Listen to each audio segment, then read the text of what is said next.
US President Donald Trump has revealed new updates following his much-anticipated meeting with Israeli Prime Minister Benjamin Netanyahu. The discussion comes amid growing global attention on tensions involving Iran and shifting dynamics across the Middle East region. Trump and Netanyahu held a closed-door meeting at the White House on February 11th, bringing together senior advisors and defense officials from both nations for nearly 3 hours of strategic dialogue. During the meeting, President Trump reaffirmed to Prime Minister Netanyahu that American negotiations with Iran would continue, emphasizing Washington's commitment to pursuing a diplomatic outcome despite rising pressure. However, Trump also acknowledged that he and Netanyahu did not reach any definitive agreement on how to proceed regarding Iran, leaving space for further discussions and potential adjustments to both countries' approaches. Trump released a statement, and I quote, "I have just finished meeting with Prime Minister Netanyahu, of Israel, and various of his representatives. It was a very good meeting. The tremendous relationship between our two countries continues. There was nothing definitive reached other than I insisted that negotiations with Iran continue to see whether or not a deal can be consummated. If it can, I let the Prime Minister know that will be a preference. If it cannot, we will just have to see what the outcome will be. Last time Iran decided that they were better off not making a deal, and they were hit with midnight hammer, that did not work well for them. Hopefully this time they will be more reasonable and responsible. Additionally, we discussed the tremendous progress being made in Gaza, and the region in general." Unquote. Following the meeting, Prime Minister Benjamin Netanyahu released a brief statement, providing his perspective after nearly 3 hours of high-level discussions at the White House. Benjamin Netanyahu's office said, and I quote, "Prime Minister Benjamin Netanyahu has just concluded the meeting at the White House with US President Donald Trump and his team. In the meeting, they discussed the negotiations with Iran, Gaza, and regional developments. The Prime Minister emphasized the security needs of the State of Israel in the context of the negotiations. And the two leaders agreed on continued coordination and the close contact between them." Unquote.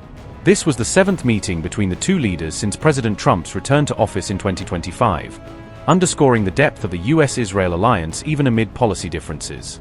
Earlier, Netanyahu had warned the United States that Israel may act independently if its national security is threatened, according to a report by the Jerusalem Post. Reports suggested that Israel could launch a unilateral strike on Iran if Tehran crosses what officials describe as a ballistic missile red line.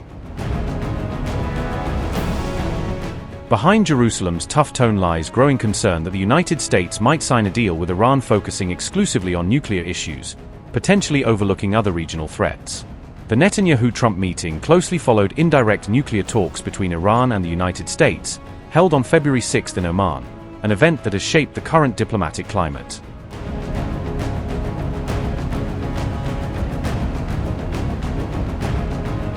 Iran later described those Oman discussions as positive, while President Trump characterized them as very good, suggesting both sides see cautious progress. Adding intrigue to the situation, a top aide to Iran's supreme leader spoke out on February 11th, elaborating on the Oman meeting. Ali Larijani claimed that Tehran did not receive any concrete proposal from Washington during the Oman meeting. According to Press TV, Larijani explained that Tehran and Washington only exchanged messages through intermediaries, rather than meeting face-to-face. Still, he acknowledged that the US took a wise step in deciding to reinitiate dialogue with Iran, even as tensions remain high. Washington, meanwhile, has repeatedly warned of possible military action if the talks collapse. While Iran has vowed retaliation against US interests in the Middle East should it come under attack.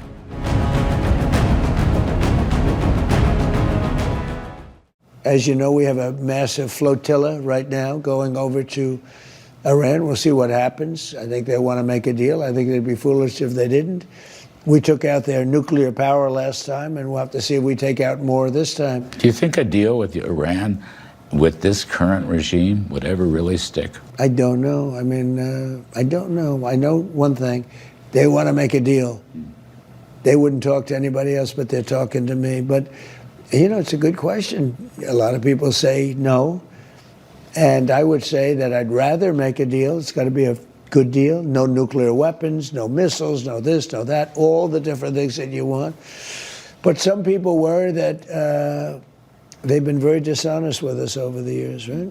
Very dishonest. Obama and Biden, what they did in terms of creating a monster with Iran was terrible. That Iran nuclear deal was one of the dumbest deals I've ever seen.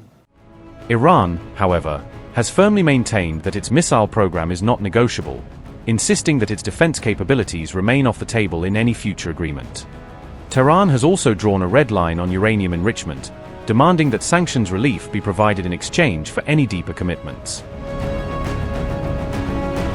These developments came amid reports that the US may deploy a second aircraft carrier to the Middle East in the coming days, a show of power that many see as a warning to Tehran.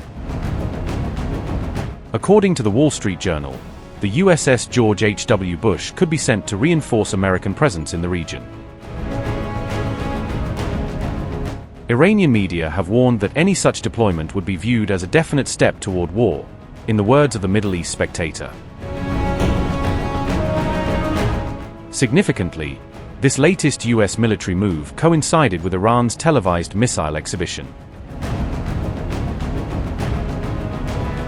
Iranian TV aired missiles live to a studio audience on January 30th on Channel 3. The display featured an array of advanced weaponry, including the Fateh, Zolfahar, and Kibar-Shikan missiles, a show of military might that further fueled speculation about regional escalation.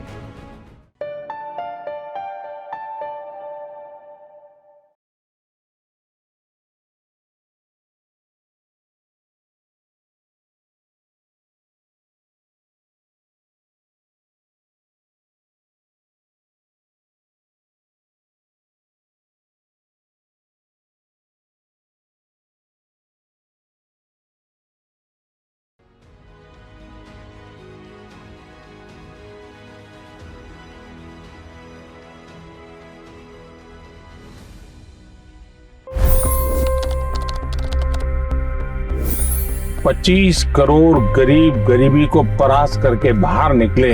For the good of our nation, let's work together and let's truly make America great again. The fastest news breaks. Requested PM saying that look, you will have to speak to Putin and to Zelensky. The biggest news makers. The relationship with India is probably the most important bilateral relationship the US will have for the rest of this century. The capital delivered quite an election result today. Expert analysis. The million-dollar question today is how to stop this dance of death. Ground reports. I'm standing at the crossroad of the Kumbh Mela. Behind me are more than 100 entry guards. Long-form interviews. Exclusionary politics is reflected in Manipur case as well. You don't bother because this is a small state. Deep dive into burning issues. It's often said DRC could be the richest country in the whole world. It's because of what sits underneath. Why exactly did the US topple the Sheikh Hasina government? HT videos. We don't just break news, we break it down.